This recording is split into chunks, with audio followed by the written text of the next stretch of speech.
यह कोई न जानता था कि लैला कौन है, कहाँ से आई है और क्या करती है।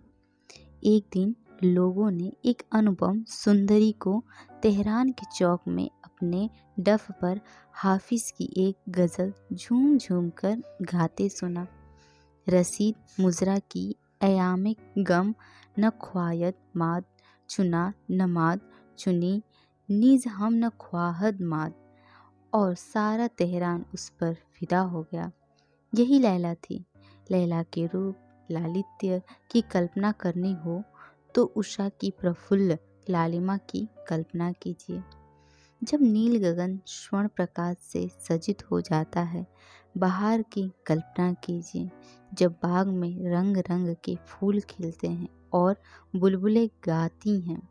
लैला के स्वर लालित्य की कल्पना करनी हो तो उस घंटी की अनवरत ध्वनि की कल्पना कीजिए जो निशा की निस्तब्धता से ऊँटों की गर्दनों में बजती हुई सुनाई देती है, या उस बांसुरी की ध्वनि की जो मध्याह्न की आलस्यमयी शांति में किसी वृक्ष की छाया में लेटे हुए चरवाहों के मुख से निकलती है। जिस वक्त लैला मस्त होकर गाती थी, उसके मुख पर एक स्वर्गीय आभा झलकती थी। वह काव्य, संगीत, सौरभ और सुषमा की एक मनोहर प्रतिमा थी, जिसके सामने छोटे और बड़े, अमीर और गरीब, सभी के सिर झुक जाते थे।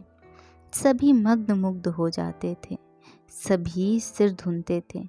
वह उस आने वाले समय का संदेश सुनाती थी, जब देश में संतोष और प्रेम का साम्राज्य होगा, जब द्वंद्व और संग्राम का अंत हो जाएगा। वह राजा को जगाती और कहती, यह विलासिता कब तक, ऐश्वर्य भोग कब तक।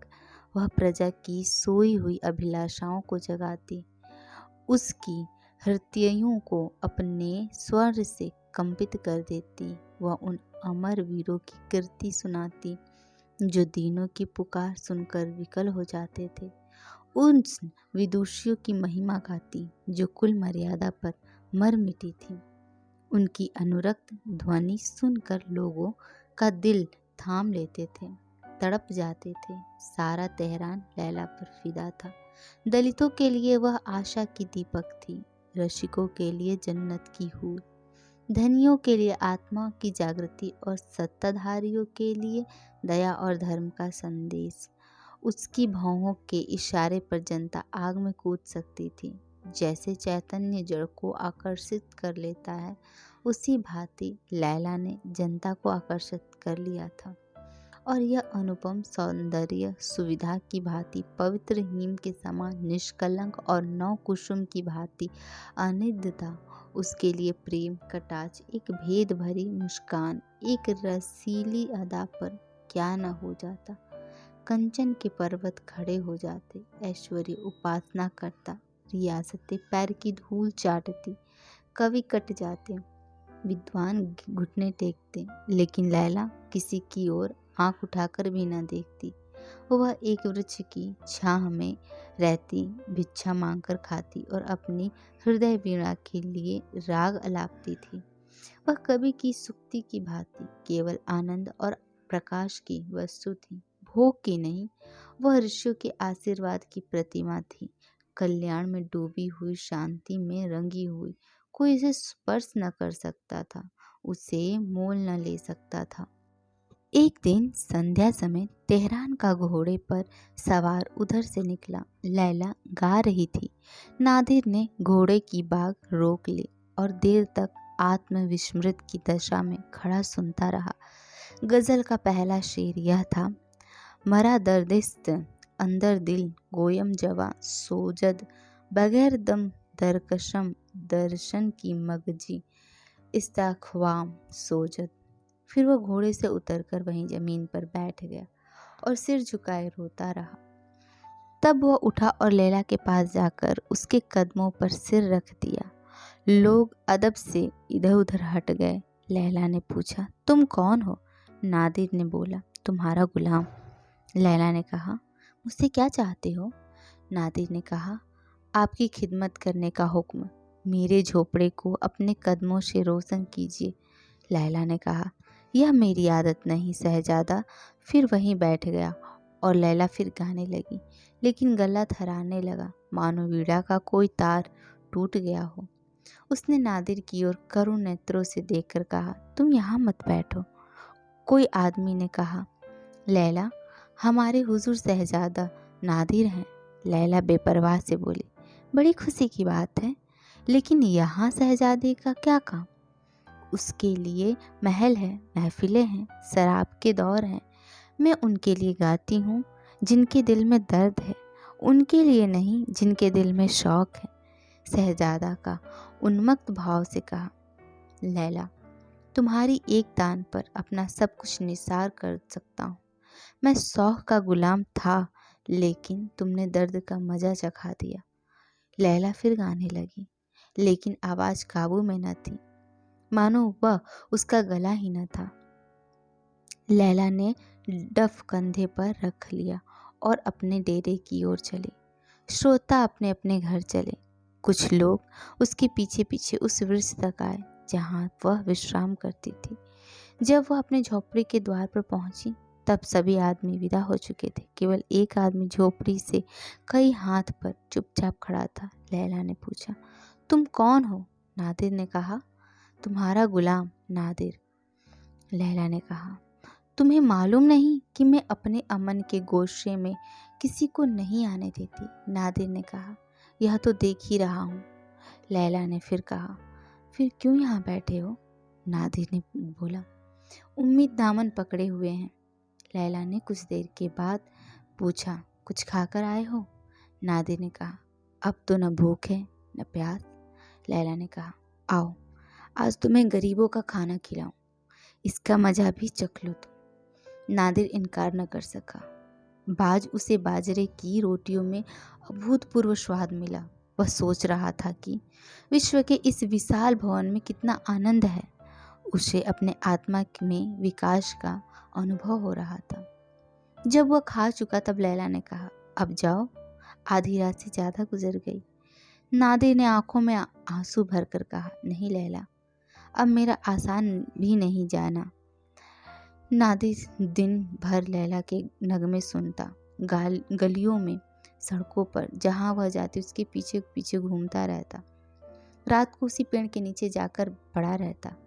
बादशाह ने समझाया, मलका ने समझाया, उमर ने मिन्नतें की, लेकिन नादिर के सिर से लैला का सौदा न गया। जिन हालों लैला रहती थी, उन हालों वह भी रहता। मलका उसके लिए अच्छे से अच्छे खाने बनाकर लाती, लेकिन नादिर उनकी ओर देखता भी न था। लेकिन लैला के संगीत में जब वह क्षुधा न थी, वह टूटे हुए तारों का राग था, जिसमें न वह लोच न था, वह न जादू का असर। वह अब भी गाती थी, सुनने वाले अब भी आते थे, लेकिन अब वह अपना दिल खुश करने को गाती थी और सुनने वाले विहल होकर नहीं, उसको खुश करने के लिए आते थे। इस तरह 6 महीने गुजर गए। एक दिन लैला गाने न गई। नादिर ने कहा, क्यों लैला, आज गाने न चलोगी? लैला ने कहा, अब कभी न जाऊंगी, सच कहना। तुम्हें अब भी मेरे गाने में पहले ही सा मज़ा आता है? नादिर बोला, पहले से कहीं ज़्यादा। लैला ने कहा, लेकिन और लोग तो अब पसंद नहीं करते। नादिर ने कहा, हाँ मुझे इसका ताज्जुब है। लैला ने कहा, ताज्जुब की बात नहीं, पहले मेरा दिल खुला हुआ था, उसमें सबके लिए जगह थी, वह सबको खुश कर सकता था, उसमें जो आवाज़ निकलती थी वह सबके दिलों में पहुंचती थी। अब तुमने उसका दरवाज़ा बंद कर दिया है। अब वह तुम्हारे सिवा और किसी के काम का नहीं रहा। चलो मैं तुम्हारे पीछे पीछे चलूँगी, आज से तुम मेरे मालिक हो। चलो मैं तुम्हारे पीछे पीछे चलूँगी, तुम ही अब मेरे मालिक हो। थोड़ी सी आग लेकर झोपड़ी में लगा दो, इस डफ को उसी में जला दूंगी। तेहरान में घर घर आनंदोत्सव हो रहा था। आज शहजादा नादिर लैला को ब्याह कर लाया था। बहुत दिनों से के बाद उसके दिल की मुराद पूरी हुई थी। सारा तेहरान शहजादे पर जान देता था और उसकी खुशी में शरीक था। बादशाह ने तो अपनी तरफ से मुनादी करवा दी थी कि इस शुभ अवसर पर धन और समय का अपव्यय न किया जाए। केवल लोग मस्जिदों में जमा होकर खुदा से दुआ मांगे कि वह और वधू चिरंजीवी हो, सुख से रहें। लेकिन अपने प्यारे शहजादे की सदी में धन और धन से अधिक मूल्यवान समय का मुंह देखना किसी को गंवारा न था। रईसों ने महफिलें सजाईं, चिराग जलो, बाजे बजवाएं, गरीबों ने अपनी डफलियां संभाली और सड़कों पर घूम घूम कर उछलते कूदते फिरे। संध्या के समय शहर के सारे अमीर और रईस शहजादे और बधाई से चमकता और मनोलज्जात खिलता हुआ आ खड़ा हो गया। काजी ने अर्ज की, हुजूर पर खुड़स की बरकत हो। हजारों आदमियों ने कहा, आमीन। शहर की ललाएं भी लैला को मुबारकबाद देने आई। लैला बिल्कुल सादे कपड़े पहने थी, आभूषणों का कहीं नाम न था। एक महिला ने कहा, आपका सुहाग सदा सलामत रहे। हजारों कंठों से ध्वनि निकली, आमीन। कई साल गुजर गए। नादिर अब बादशाह था और लैला उसकी मलिका। ईरान का शासन इतने सुचारू रूप से कभी न हुआ था। दोनों ही प्रजा के हितैषी थे, दोनों ही उसे सुखी और संपन्न देखना चाहते थे। प्रेम ने वे सभी कठिनाइयां दूर कर दी थी जो लैला को पहले संकित करती रहती थी। नादिर राजसत्ता का वकील था, लैला प्रजासत्ता की, लेकिन व्यवहारिक रूप से उनमें कोई भेद न पड़ता था। लेकिन यह दब जाता, कभी वह हट जाती। उनका दाम्पत्य जीवन आदर्श था। नादिर लैला का रुख देखता था, लैला नादिर का। काम से अवकाश मिलने पर दोनों बैठकर गाते बजाते, कभी नादिर को सैर करने, कभी किसी वृक्ष की छांव में बैठे हुए हाफिज की गजलें पढ़ते और झूमते। न लैला में अब उतनी सादगी थी, न नादिर में अब उतना तकल्लुफ था। नादिर का लैला पर एकाधिपत्य था जो साधारण बात न थी। जहाँ बादशाहों की महल सरा में बेगमों के मोहल्ले बसते थे, दर्जनों और कैंडियों से उनकी गणना होती थी, वहाँ लैला अकेली थी। उन महलों में अब सफखाने, मदरसे और पुस्तकालय थे। जहाँ महल शरों का वार्षिक व्यय करोड़ों तक पहुँचता था, यहाँ अब हजारों से आगे न बढ़ता था। शेष रुपए प्रजा हित के कामों में खर्च कर दिए जाते थे। यह सारी कतर व्योत लैला ने की थी। बादशाह नादिर था, पर अख्तियार लैला के हाथों में था। सब कुछ था, किंतु प्रजा संतुष्ट न थी। उसका असंतोष दिन दिन बढ़ता जाता था। राजसत्तावादियों को भय था कि अगर यही हाल रहा तो बादशाह के मिट जाने में संदेह नहीं। जमशेद का लगाया हुआ वृक्ष, जिसने हजारों सदियों से आंधी और तूफान का मुकाबिल किया, अब एक हसीना के नाजुक पर कातिल जड़ों से उखड़ा जा रहा है। उधर प्रजासत्तावादियों को लैला से जितनी आशाएं थीं, सभी दुराशाएं सिद्ध हो रही थीं।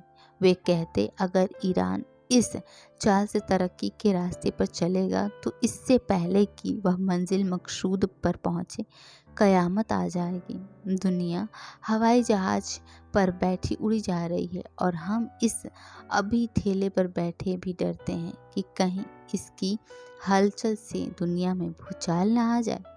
दोनों दलों में आए दिन लड़ाइयाँ होती रहती थी। न नादिर के समझाने का असर अमीरों पर था, न लैला के समझाने पर गरीबों पर।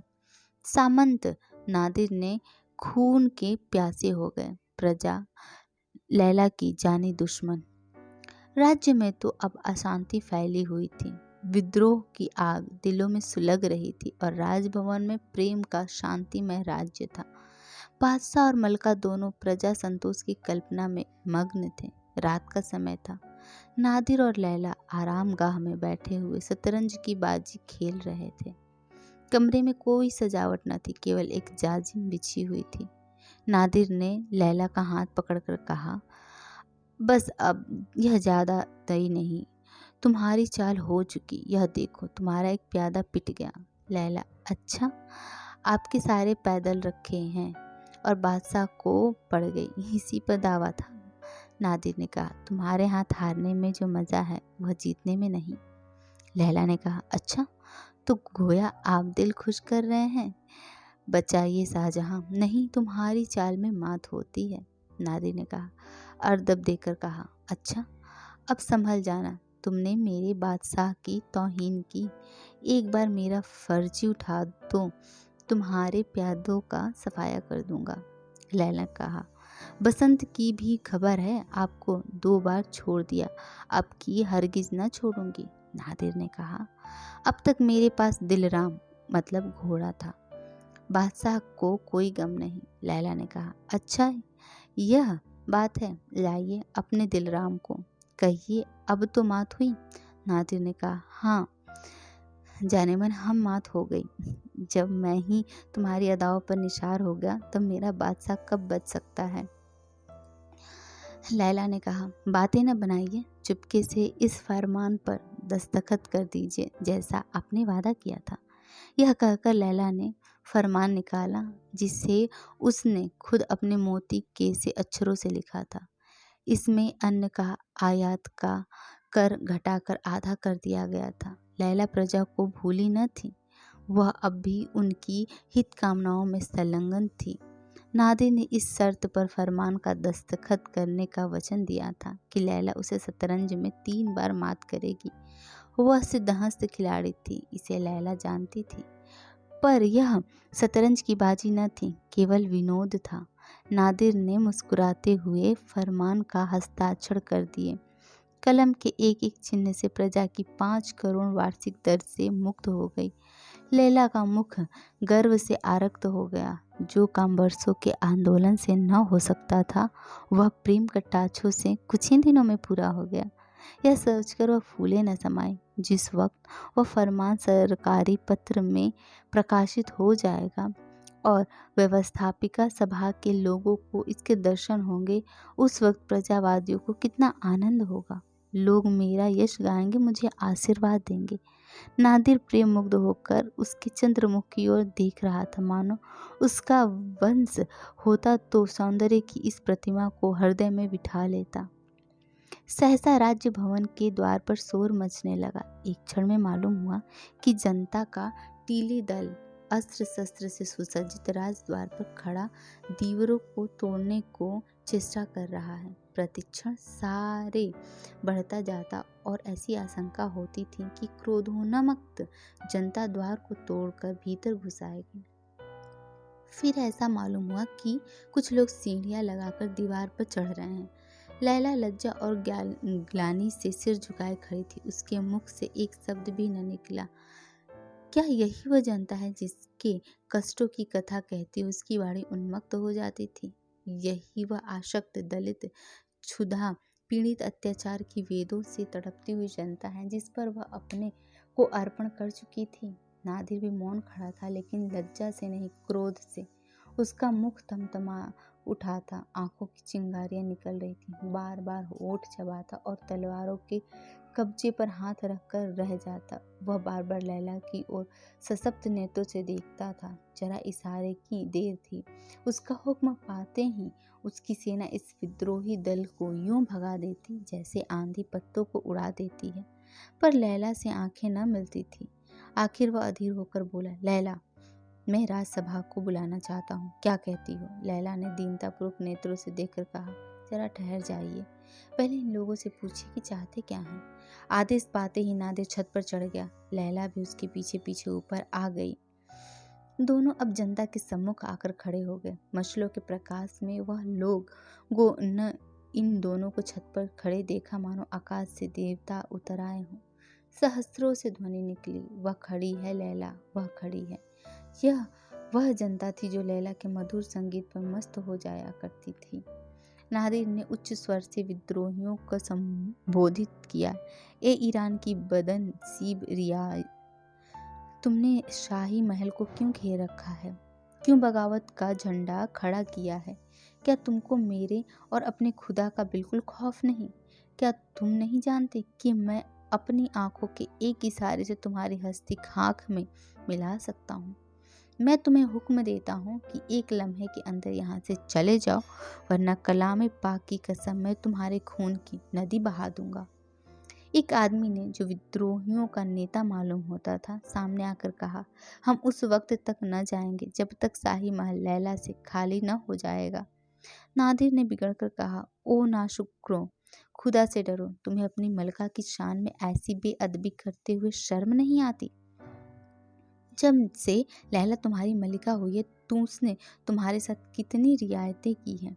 मलका, उन्हें तुम बिल्कुल भूल गए। जालिमों, वह मलका है, वह वही खाना खाती है जो तुम कुत्तों को खिला देते हो, वही कपड़े पहनती है जो तुम फकीरों को दे देते हो।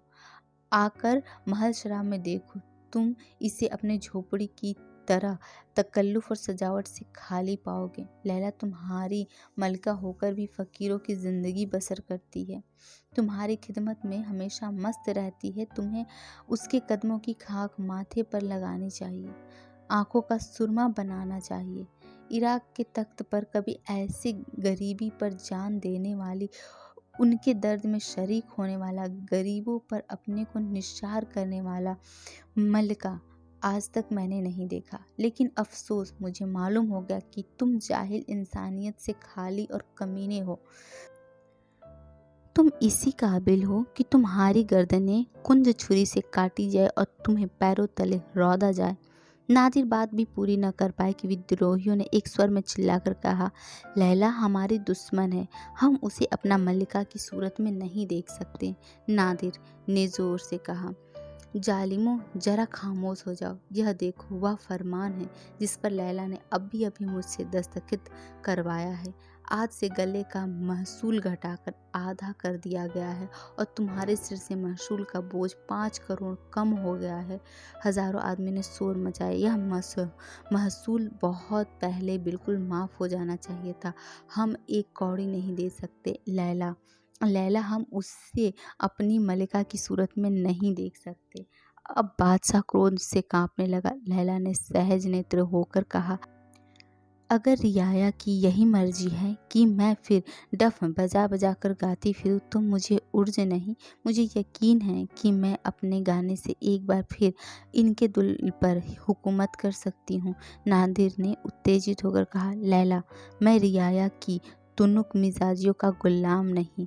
इससे पहले कि मैं तुम्हें अपने पहरू से जुदा करूं, तेहरान की गलियां खून से लाल हो जाएंगी। मैं इन बादशाहों को इनकी शरारत का मज़ा चखाना चाहता हूँ। नादिर ने मीनार पर चढ़कर खतरों का घंटा बजाया। सारे तेहरान में उसकी आवाज़ गूंज गई।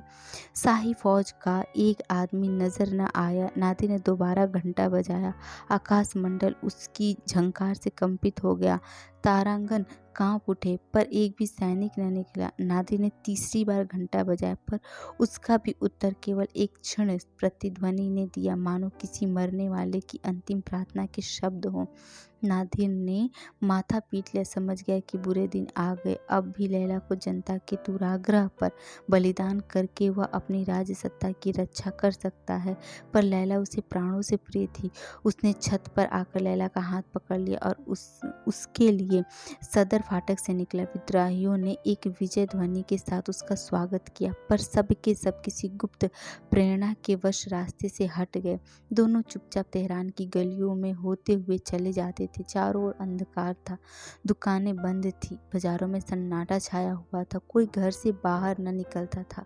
फकीरों ने जो मस्जिदों में पनाह ले रखी थी, इन दोनों प्राणियों के लिए कोई आश्रय न था। नादिर की कमर में तलवार थी, लैला के हाथ में डफ था, उनके विशाल ऐश्वर्य का विलुप्त चिन्ह था। पूरा साल गुजर गया। लैला और नादिर देश विदेश की खान छानते फिरते थे।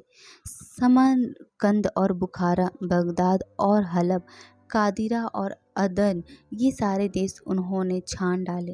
लैला की डफ फिर जादू करने के मेला लगी।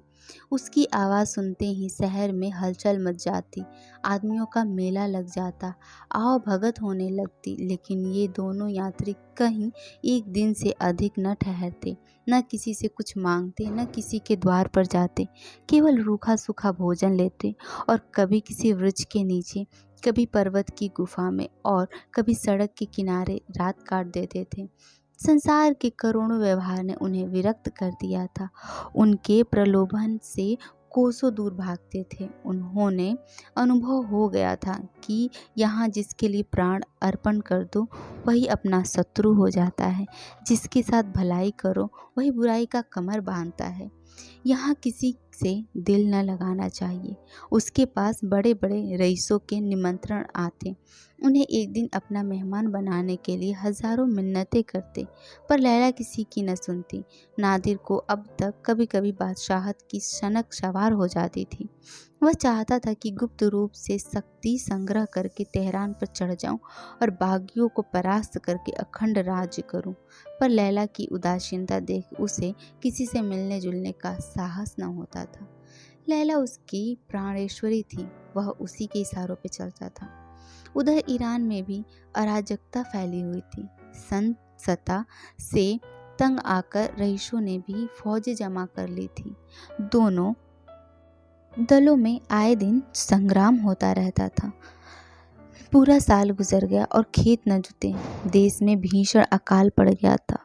व्यापार शिथिल हो था, खजाना खाली। दिन दिन जनता की शक्ति घटती जाती थी और रईसों की जोर बढ़ता जाता था।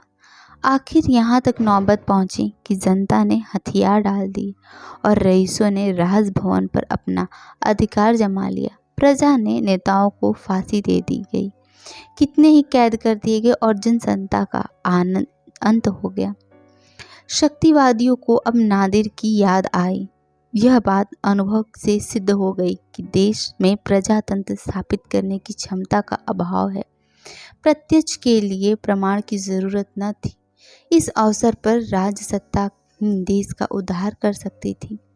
वह भी मानी हुई बात थी कि लैला और नादिर को जन मत से विशेष प्रेम न होगा। वे सिंहासन पर बैठकर भी रईसों ही के हाथ में कठपुतलियां बने रहेंगे और रईसों को प्रजा पर मनमाने अत्याचार करने का अवसर मिलेगा।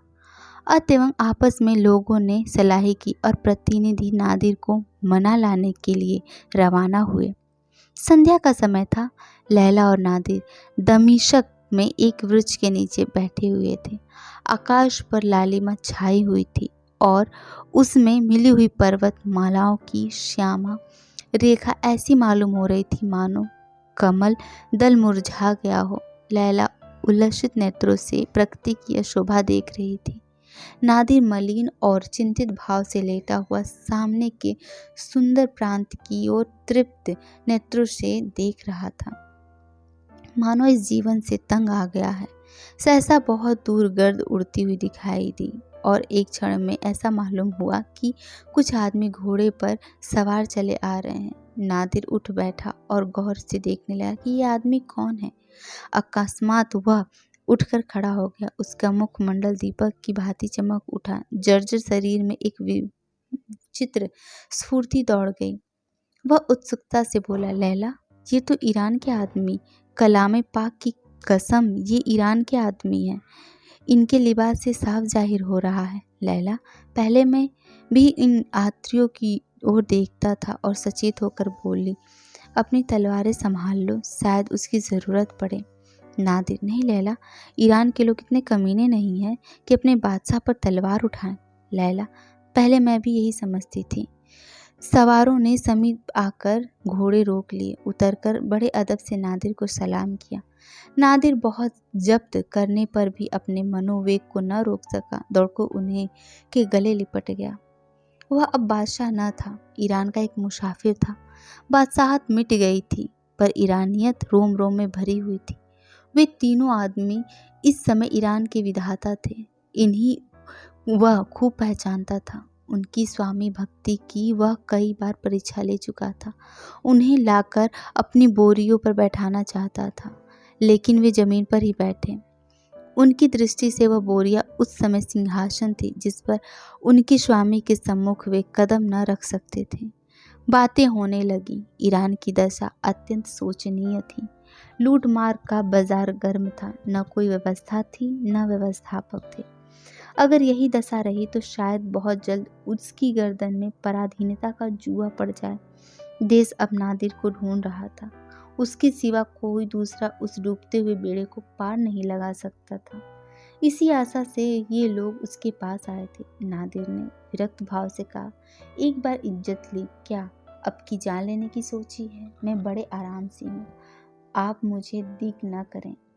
सरदारों ने आग्रह करना शुरू किया, हम हुजूर का दामन न छोड़ेंगे, यहाँ अपनी गर्दनों पर छुरी फेरकर हुजूर के कदमों पर जान दे देंगे। जिन बादशाहों ने आपको परेशान किया, अब उनका कहीं निशान भी नहीं है।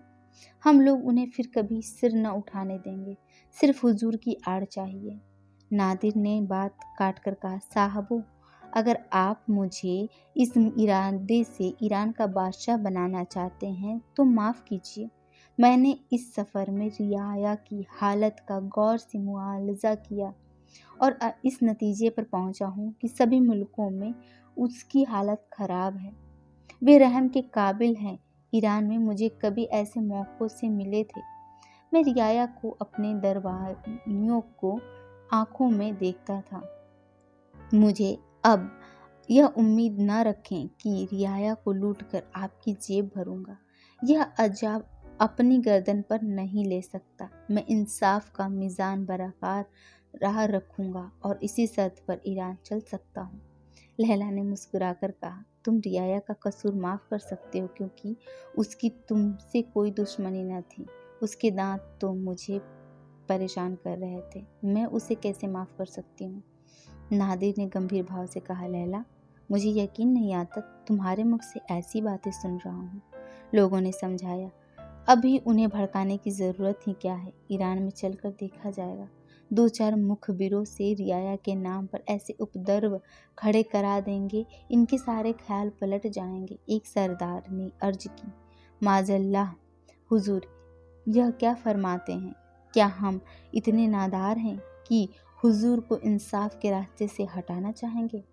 इंसाफ ही बादशाह का शौहर और हमारे दिली आरजू है। आपका इंसाफ ही नौशेरवा को भी शर्मिंदा कर दे। हमारी मंशा सिर्फ यह है कि आइंदा से हम रियादा को कभी ऐसा मौका न देंगे कि वह हुजूर की शान में बेअदबी कर सकें। हम अपनी जान हुजूर पर निसार करने के लिए हाजिर रहेंगे।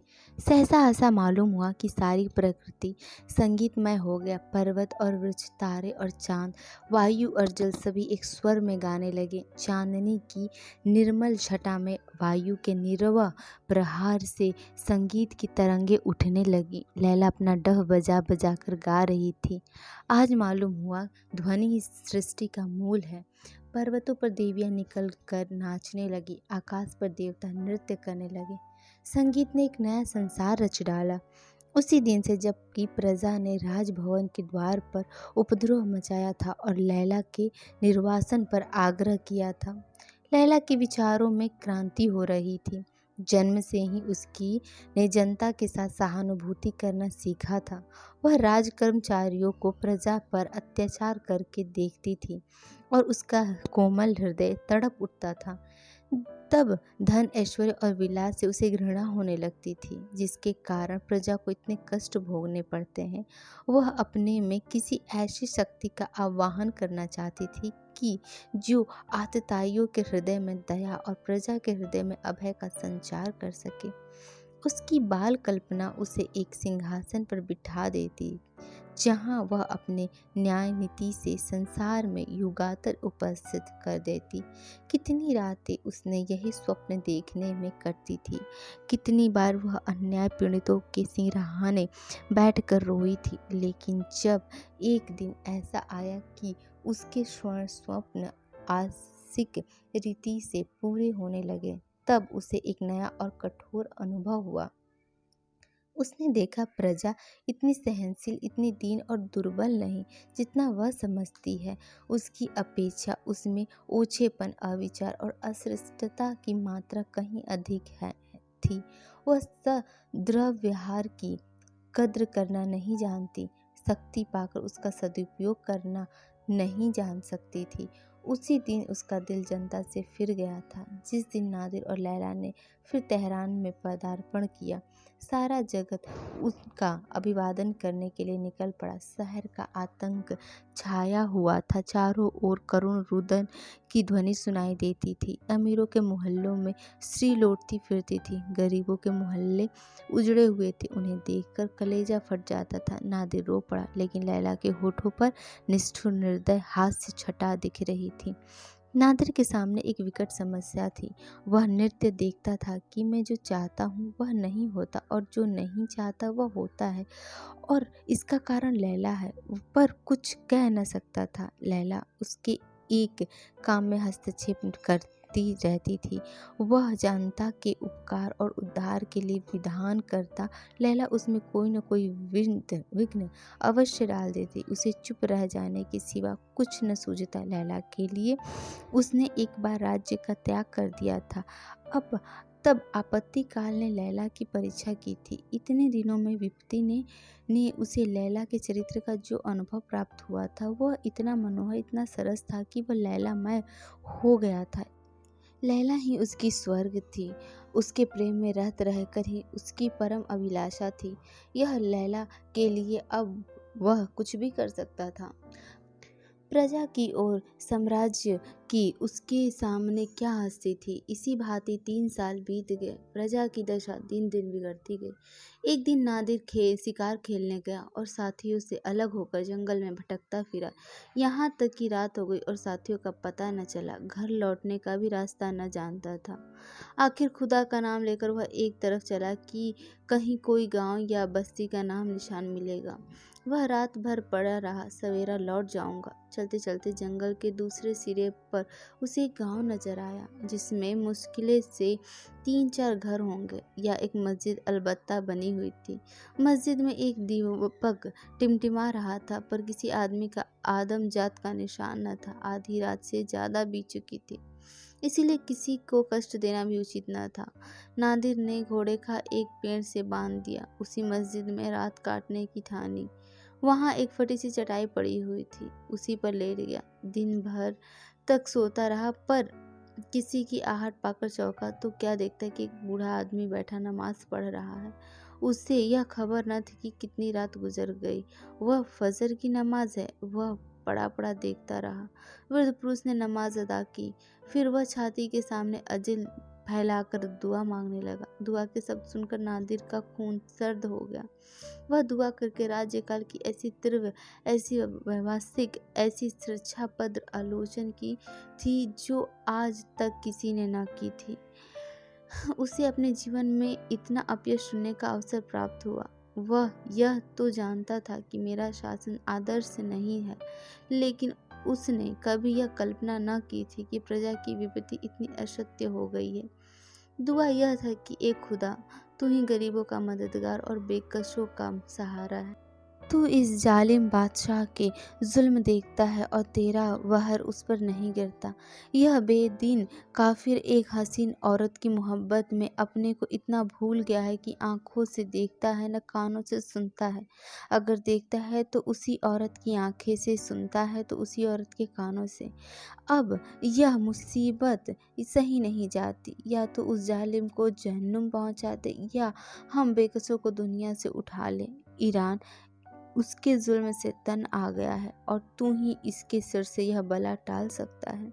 बूढ़े ने तो अपनी छड़ी संभाली और चलता हुआ, लेकिन नादिर मृतक की भांति वहीं पड़ा रहा, मानो उस पर बिजली गिर पड़ी हो। 1 सप्ताह तक नादिर दरबार न आया, न किसी कर्मचारी को अपना पास आने की आज्ञा दी। दिन के दिन अंदर पड़ा रहा कि क्या करूं, नाम मात्र को कुछ खा लेता। लैला बार बार उसके पास जाती और कभी उसके सिर अपनी जांघ पर रखकर, कभी उसके गले में बाहें डालकर पूछती, तुम क्यों इतने उदास और मलिन हो। नादिरा उसे देखकर रोने लगता, पर मुंह से कुछ न कहता। यश या लैला, यही उसके सामने कठिन समस्या थी। उसके हृदय में भीषण द्वंद्व रहता और वह कुछ भी निश्चय न कर सकता था। यश प्यारा था, पर लैला उससे भी प्यारी थी। वह बदनाम होकर जिंदा रह सकता था। लैला उसके रोम रोम में व्याप्त थी। अंत को उसने निश्चय कर ही लिया, लैला मेरी है, मैं लैला का हूँ। न मैं उससे अलग, न उससे जुदा। जो कुछ वह करती है मेरा है, जो मैं करता हूँ उसका है। यहाँ मेरा और तेरा का भेद ही कहाँ। बादशाहत नाश्वर है, प्रेम अमर। हम अनंत काल तक एक दूसरे के पहलू में बैठे हुए स्वर्ग के सुख भोगेंगे। हमारा प्रेम अनंत काल तक आकाश में तारे की भांति चमकेगा। नादिर प्रसन्न होकर उठा। उसका मुखमंडल विजय की लालिमा से रंजित हो रहा था। आंखों में शौर्य टपका पड़ा था। वह लैला के प्रेम का प्याला पीने जा रहा था, जिसे एक सप्ताह से उसने मुंह नहीं लगाया था। उसका हृदय उसी उमंग से उछल पड़ता था जो आज से 5 साल पहले उठा करती थी।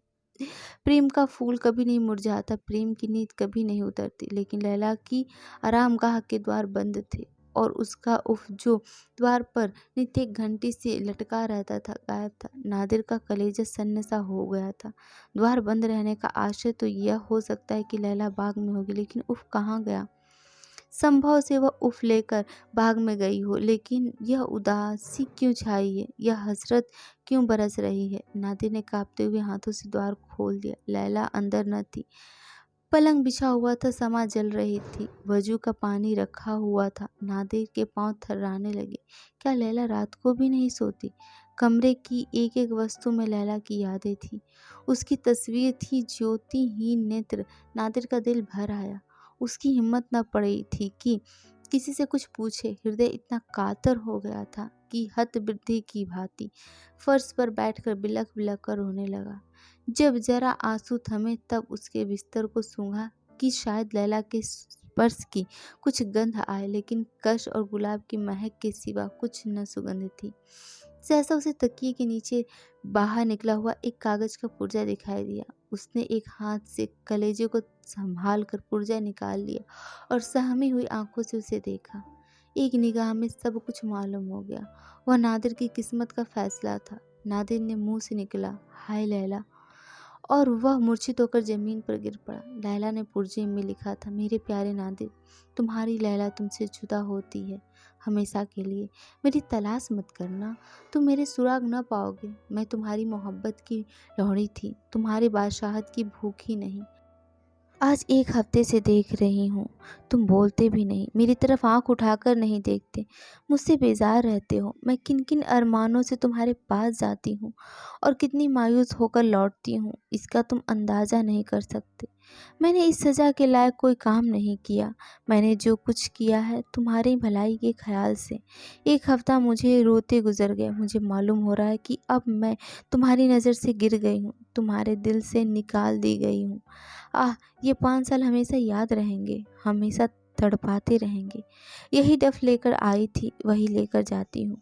5 साल मोहब्बत के मज़े उठाकर ज़िंदगी के लिए हसरत का दाग लिए जाती हूँ। लैला मोहब्बत की लौड़ी थी। जब मोहब्बत न रही तब लैला क्यों कर रहेगी? रुखसत करती हूँ। तो दोस्तों, यह थी मुंशी प्रेमचंद की कहानी लैला। इस कहानी में अमीरी, गरीबी, एक औरत, प्यार, एक आदमी का प्यार, सारी चीज़ों को सम्मिलित करके प्रेमचंद ने यह कहानी लिखी है। आशा करती हूँ ये कहानी आपको पसंद आई होगी। इस कहानी से आपने क्या सीखा कमेंट करके ज़रूर बताइएगा। मिलते हैं आपसे नेक्स्ट वीडियो में, तब तक अपना ढेर सारा ख्याल रखिए। Have a good day.